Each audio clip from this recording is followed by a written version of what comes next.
Hello students, मैं राजेश शर्मा आप सभी का मेरे इस चैनल में स्वागत करता हूं। मेरी इस क्लास में आप सभी का वेलकम करता हूं।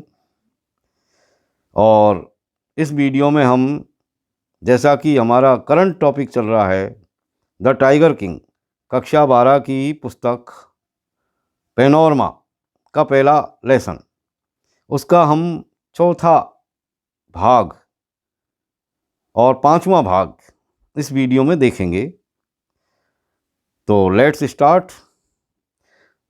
शुरुआत करने से पहले ये बात भी कि यदि आप मेरे चैनल पर नए हैं तो मेरे चैनल को प्लीज़ सब्सक्राइब करें, अपने दोस्तों को फॉरवर्ड करें। अब चूँकि मेरी ये एक नई शुरुआत है और इस कड़ी में एक के बाद एक सभी लेसनों का हम अध्ययन करेंगे, तो आप लगातार मेरे वीडियो को देखते रहें, मेरे चैनल को विजिट करते रहें और सब्सक्राइब कर लें, जिससे कि आपको नई नई अपडेट तुरंत हासिल हो सके। Yes, let's start.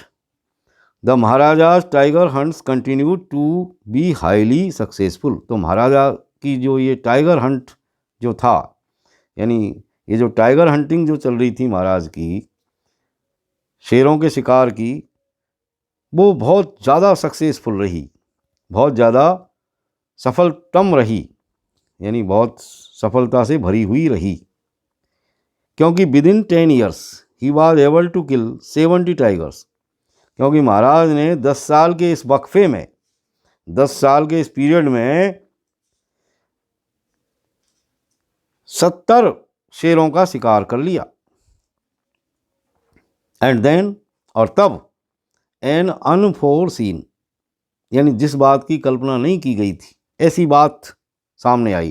And then an unforeseen hurdle, hurdle यानी रुकावट, अनफोरसीन हर्डल जिसके यानी अकल्पनीय रुकावट, जिसके बारे में कल्पना नहीं की गई, brought his mission to a stand still.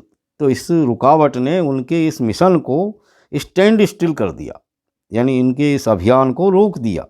Stand still यानी रुकना, मिशन यानी अभियान।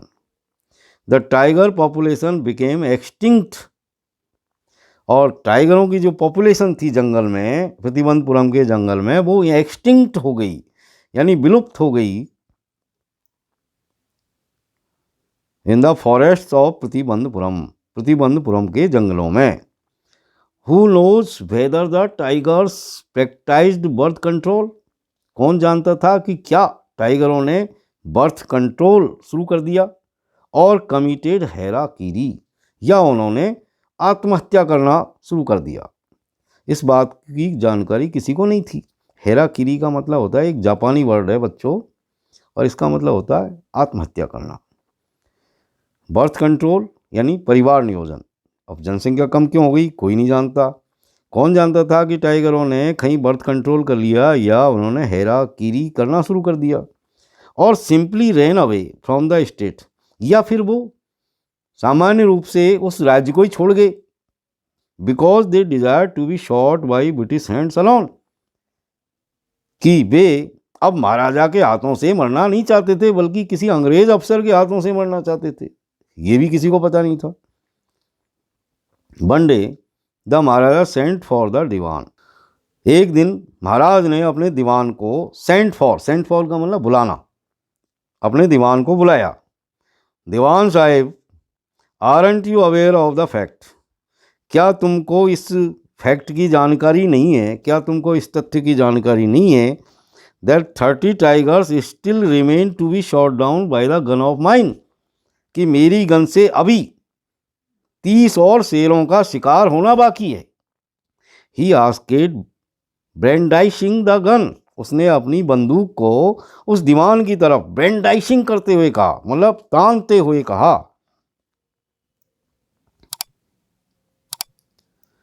Shuddering at the site of the gun, और उस बंदूक को देख करके भय से कांपते हुए, the dewan cried out, shuddering यानी कांपना, क्राइड आउट यानी चिल्लाया। तो दीवान चिल्लाया, your majesty, your majesty, your majesty, I am not a tiger. दीवान ने कहा कि महाराज मैं कोई टाइगर नहीं हूं, इस बंदूक को मेरी तरफ क्यों तान रहे हो? Your majesty, I am not a tiger. Which idiot would call U A tiger? तब महाराज ने कहा कि कौन बेवकूफ तुमको टाइगर कहेगा? No and I am not a gun. अरे नहीं नहीं, मैं कोई गन नहीं हूं, मतलब मैं कोई बंदूक नहीं हूं। इस तरह वो अनाप शनाप बकने लगा। वो जो दीवान था उसका दिमाग चल गया और वो उल्टा सीधा बकवास करने लगा। No I am not a gun. अरे नहीं, मैं एक गन नहीं हूं, मैं बंदूक नहीं हूं। You are neither tiger nor gun. न तुम बंदूक हो न तुम कोई टाइगर हो। दीवान साहिब, आई समन्ड यू हियर। मैंने तुमको यहाँ समन किया है। समन का मतलब होता है बुलाना। आई समन्ड यू यानी मैंने तुमको यहाँ बुलाया है। हियर यानी यहाँ। फॉर ए डिफरेंट पर्पज, एक अलग मतलब से, एक अलग पर्पज से। पर्पज का मतलब उद्देश्य। I summoned you here for a different purpose. मैंने तुमको यहाँ एक डिफरेंट पर्पज के लिए बुलाया है। डिफरेंट यानी अलग, पर्पज यानी जो है उद्देश्य, यानी मैंने तुमको एक अलग उद्देश्य से यहाँ बुलवाया है। I have decided to get married. उसने दीवान से कहा कि दीवान साहब मैंने शादी करने का निश्चय किया है। The dewan began to babble even more. राजा की इस बात को सुनकर के दीवान और भी बड़बड़ाने लगा, बेबल करने लगा। बेबल का मतलब बड़बड़ाना। Your majesty, I have 2 wives already. अरे महाराज मेरी तो पहले से ही 2 पत्नियां हैं। इफ़ आई मैरी यू, और यदि मैं तुमसे शादी कर लूँगा। और इस तरह उन्होंने अपनी बात को, दीवान ने अपनी बात को यहाँ पर छोड़ दिया। फिर महाराज ने कहा, डोंट टॉक नॉनसेंस। क्या बकवास करते हो? डोंट टॉक नॉनसेंस, बकवास मत कर। Why should I marry you, मैं तुमसे शादी क्यों करूं? मुझे तुमसे शादी क्यों करनी चाहिए? What I want is a tiger. अरे मैं जो चाहता हूं वो सिर्फ टाइगर है, यानी मैं सिर्फ टाइगर चाहता हूं।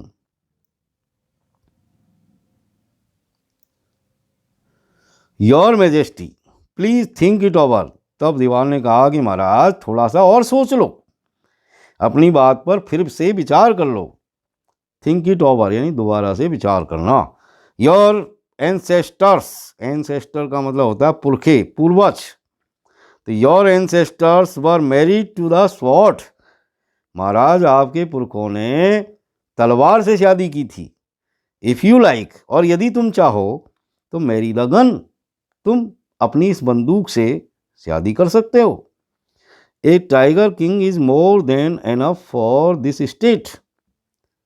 और एक टाइगर किंग, जैसा कि आप टाइगर किंग हैं, तो एक टाइगर किंग ही इस राज्य के लिए पर्याप्त से ज़्यादा है। मोर देन एनफ यानी आप जो हो इस साम्राज्य के राजा, तो आप ही इस साम्राज्य के लिए एनफ से भी ज़्यादा हो, यानी पर्याप्त से भी ज़्यादा हो। It doesn't need a tiger queen as well. और इस राज्य को एक टाइगर क्वीन की और ज़रूरत नहीं है, यानी टाइगर किंग ही काफ़ी है। और टाइगर क्वीन भी आप ले आओगे तो इस साम्राज्य का क्या होगा? The maharaja gave a loud crack of laughter. तो दीवान की इस तरह की अटपटी बकवास सुन करके महाराज जोर से हंसे, यानी उन्होंने gave a loud crack of laughter यानी जोर से खिलखिला करके हंसना। I am not thinking of marrying either a tiger और ए गन। मैं किसी, यानी राजा ने कहा कि मैं न तो किसी टाइगर से न ही किसी गन से शादी करने का विचार कर रहा हूँ। बट ए गर्ल, मैं तो सिर्फ एक लड़की से शादी करने का विचार कर रहा हूँ। From the ranks of human beings, जो मानव हो। First you may drop statics. सबसे पहले तो तुम आंकड़े इकट्ठे करो। स्टेटिक्स का मतलब आंकड़े। तो सबसे पहले तो तुम ऐसे आंकड़े इकट्ठे करो ऑफ टाइगर पॉपुलेशंस। किसके आंकड़े?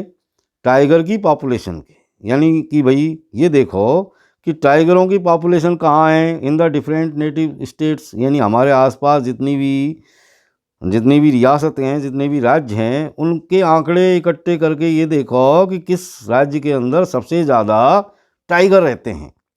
और उसके बाद में नेक्स्ट यू मे इन्वेस्टिगेट, उसके बाद तुम ये जानकारी प्राप्त करो, इस बात की इन्वेस्टिगेट करो कि if there is a girl I can marry in the royal family of a state with a large tiger population, कि क्या किसी लार्ज पॉपुलेशन वाले राज्य में कोई लड़की है जिससे कि मैं शादी कर सकूं। यानी ऐसा साम्राज्य तलाश करो जहाँ बहुत सारी सबसे ज़्यादा टाइगरों की पॉपुलेशन हो, तो मैं उस राजा की लड़की से शादी कर लूँगा। इस तरह की स्टेटिक्स यानी आंकड़े तुम इकट्ठे करो, इस तरह राजा ने उस अपने दीवान से कहा।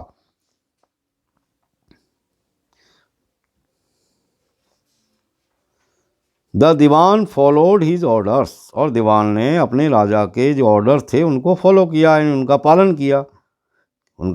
इसका मतलब राजा को कहीं कोई राज्य मिल गया जहाँ टाइगर पॉपुलेशन खूब थी और वहाँ की राजकुमारी से आखिरकार राजा ने शादी कर ली। He found the right girl from a state, एक राज्य से उनको इस तरह की एक सही लड़की मिल गई। Which possessed a large number of tiger, जहाँ बहुत सारे टाइगर थे, यानी टाइगरों की जो नंबर थी वो काफ़ी थे वहाँ पर। Which possessed a large number of tigers, जिस राज्य में बहुत सारे टाइगर थे। तो इस तरह के राज्य की लड़की से राजा ने शादी कर ली, ऐसा जो है राज्य उनको मिल गया। महाराजा जंग बहादुर killed 5 or 6 tigers each time he visited his father in law, और जब भी महाराज अपने फादर इन लॉ के जाते यानी अपनी ससुराल में जाते तो हर बार 5 या 6 टाइगर मार डालते। इन दिस मैनर, इस तरीके से 99 tigers skins adorned the walls of the reception hall in the Pratibandhapuram palace. तो इस तरह ये हुआ कि प्रतिबंधपुरम के पैलेस में, पैलेस यानी राज्य, पैलेस का मतलब होता है राजभवन। तो इस तरीके से प्रतिबंधपुरम के राजभवन के रिसेप्शन हॉल की दीवारों पर 99 टाइगर्स की जो खाल थी वो सज गई। एडॉन का मतलब सजना। तो प्यारे बच्चों, अब तक हमने देखा कि महाराज ने 99 टाइगर्स मार डाले हैं, 100वां टाइगर अभी बाकी है। तो कहानी अभी बाकी है, 100वां टाइगर अभी मरना है। अभी हमको ये पता नहीं है कि महाराज उस 100वें टाइगर को मारेंगे या 100वां टाइगर महाराज को मार देगा। क्या होगा आगे जानेंगे इस बात को, और इस बात को जानने के लिए आप बने रहिए मेरे साथ। अगले वीडियो में हम फिर मिलेंगे, तब तक के लिए keep watching my videos. Have a nice day. Thank you very much all of you.